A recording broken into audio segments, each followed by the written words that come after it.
La faune africaine est un lieu de beauté, mais aussi de sévérité impitoyable. Ici, un moment résout souvent la question de la vie et de la mort. Mark Anderson le savait mieux que quiconque. En tant que photographe de la faune, il a documenté les mystères de la savane pendant des décennies. Il respectait les lois de la nature, mais ce mardi fatidique, il devait les enfreindre.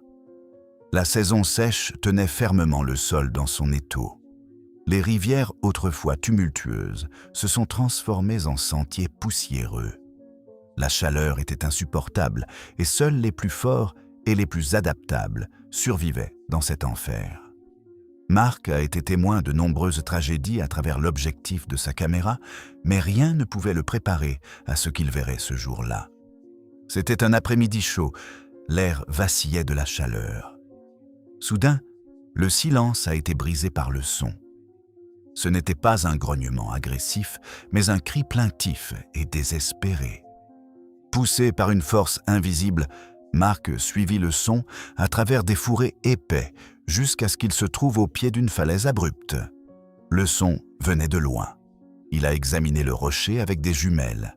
Et puis je l'ai vu. Le jeune mâle à peine atteint la maturité sexuelle du lion a glissé et s'est coincé sur une minuscule protubérance. En bas, un gouffre était béant. Au-dessus, une roche lisse.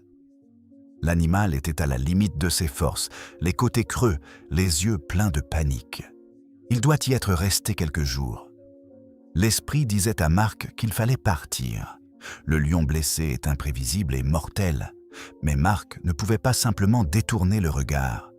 Il a sorti son équipement d'escalade de la Jeep. Il savait que c'était le plan le plus fou de sa vie.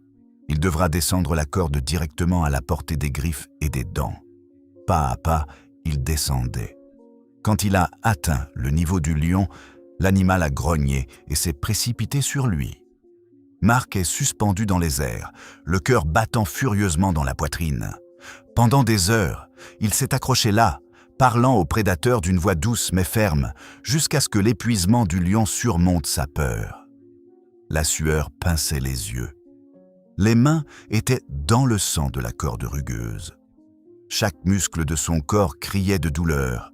Il a glissé. Les pierres sont tombées dans la profondeur. Pendant une seconde, il a cru que c'était fini, mais il a repris conscience.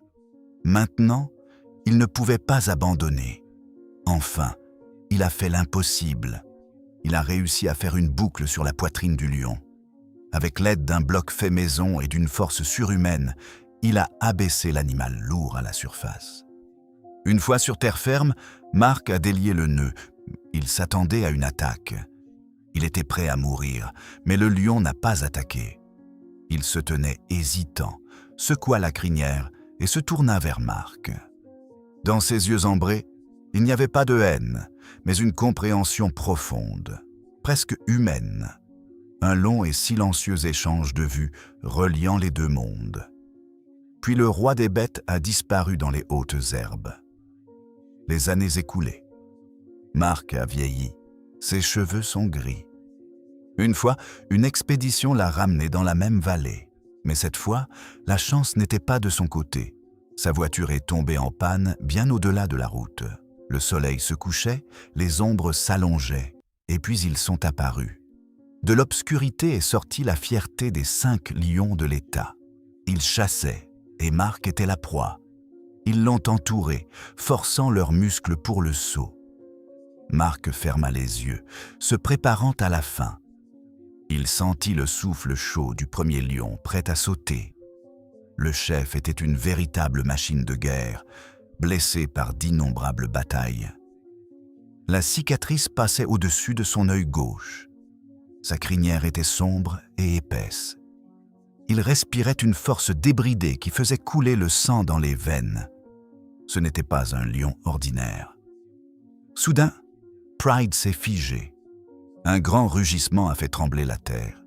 Le meneur s'est précipité à l'attaque et a attaqué Mark. Pas avec des dents, mais un câlin puissant. C'était son lion. Il l'a reconnu. Il a léché Mark au visage pendant que les autres lions regardaient avec perplexité. L'impensable est arrivé. La gratitude de l'animal a résisté à l'épreuve du temps.